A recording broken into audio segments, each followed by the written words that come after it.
السلام علیکم پاکستانیوں. بینگ اے اوورسیز پاکستانی میں کچھ چاہ رہا تھا کہ ایک چیز جو کہ مجھے لگتا ہے کہ اچانک سے جیسے سمجھ آتی ہے تو مجھے وہ سمجھ آئی تو کیوں نہ میں شیئر کروں آپ کے ساتھ. لیکن اس سے پہلے دو سٹوریز آپ کے ساتھ شارٹ سٹوریز شیئر کروں.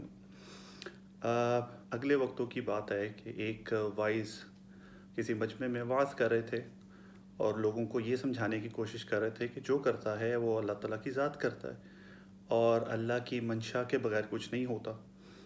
تو کوئی شرارت کے ارادے سے کھڑا تھا اس مجمع میں.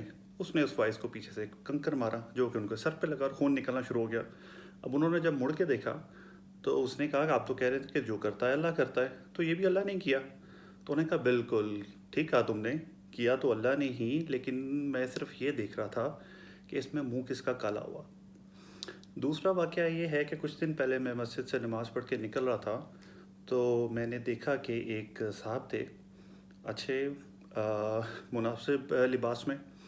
بچے کو انہوں نے پکڑا ہوا اور بچے کی حالت بہت ہی غیر, اور بڑا ترس آیا دیکھ کے بچے کو. بالکل حالت اس کی غیر تھی اور وہ بیسیکلی مانگ رہے تھے پیسے وہاں پہ مسجد کے دروازے پہ. جب میں باہر آیا تو میں تھوڑا دل خراب ہو رہا تھا اس بچے کو دیکھ کے. تو میرے دوست نے بتایا کہ یہ بچہ نماز کے ٹائم پہ بالکل ٹھیک ٹھاک کھیل رہا تھا ماشاءاللہ. بس جیسے ہی نماز ختم ہوئی اور وہ صاحب اٹھے اپیل کے لیے, اور وہ بچہ اس طرح سے جیسے کوئی دعا پلا دی جاتی ہے یا پھر ایکٹنگ کر رہا ہے, تو اس طرح سے حالت تھی اس کی.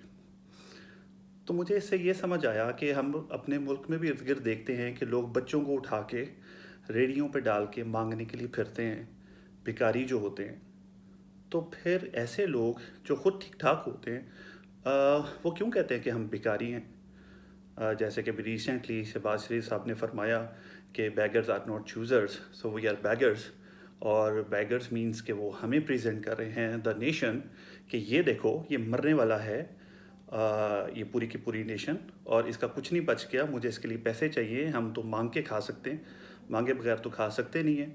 تو اس نوٹنکی قسم کے بھکاری میں اور شہباز شریف صاحب میں مجھے کوئی کسی قسم کا فرق نظر نہیں آتا.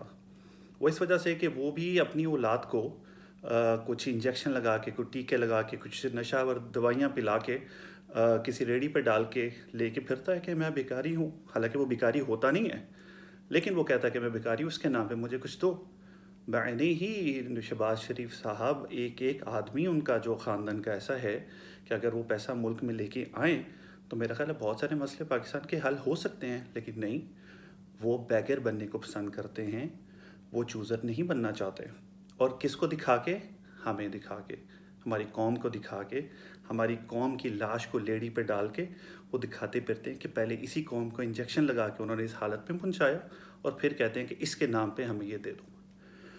اور دوسری سٹوری جو ہے وہ مجھے اس طرح سے ریلیونٹ لگی کہ اللہ تعالیٰ نے پاکستان کو بنایا رمضان میں, اور اللہ تعالیٰ نے انشاءاللہ اس کو مدینہ کی ریاست جیسا بنائے گا انشاءاللہ, یہ میرا یقین ہے, ایمان ہے. لیکن اس کے اندر صرف اور صرف یہ ہوگا کہ کون کون اپنا منہ کالا کرتا ہے, صرف یہ پتہ چلے گا. یہ تو کارواں ہے, یہ تو چل رہا ہے, تھوڑی سی ہرڈل آئی ہے, گزر جائے گی, پھر کوئی اور آ جائے گا. عمران خان ہوگا, نہیں ہوگا تو اللہ تعالیٰ کوئی اور پیدا کر دے گا. لیکن یہ کارواں چلے گا, ملک عظیم بنے گا, لیکن کئی لوگوں کے درمیان میں منہ کالے ضرور ہوں گے. تو ایک چیز مجھے اچانک ایسے سمجھ آئی, مجھے لگا یہ شیئر کرنی چاہیے. اور پہلے یہ سمجھ کیوں نہیں آئی؟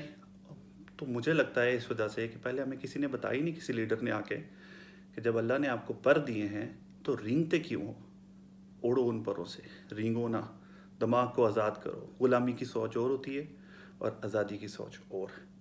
انشاءاللہ اللہ تعالیٰ پاکستان کو آزاد رکھے. پاکستان زندہ باد.